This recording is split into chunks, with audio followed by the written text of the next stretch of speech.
జగిత్యాల జిల్లా సారంగపూర్ మండలంలో వీధి కుక్క స్వైర విహారం చేసింది.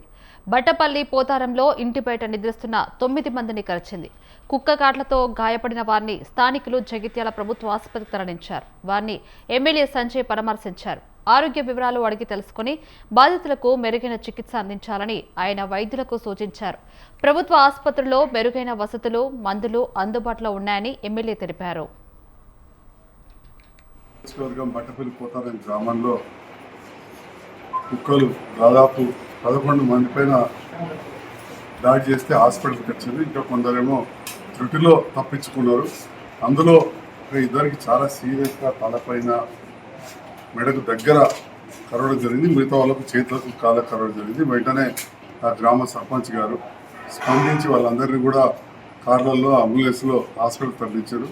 ఆ హాస్పిటల్ డాక్టర్స్, స్టాఫ్, సిస్టర్ అమ్మలు, పారామెడికల్ స్టాఫ్ అందరూ కూడా వెంటనే వాళ్ళందరూ కూడా కట్టగట్టి ఇవన్నీ చేయడం జరిగింది.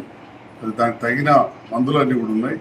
ముఖ్యంగా ప్రైమరీగా ఇచ్చే యాంటీ రేబీస్ వ్యాక్సిన్ కావచ్చు, టీటీ కావచ్చు ఇవ్వడం జరిగింది. దీన్ని అన్నిటికంటే ముఖ్యంగా తల దగ్గర అక్కడ కరిచిన వాళ్ళకు ఇంకా తొందరగా అటాక్ అయి ఉంటుంది. దానికోసం ఇమ్యూనోగ్లోబులిన్ ఇంజెక్షన్స్ కూడా ఇద్దరికి ఇస్తున్నారు. ఒక్కొక్క ఇంజెక్షన్ ఖరీదు 10,000 రూపాయలు ఉంటుంది.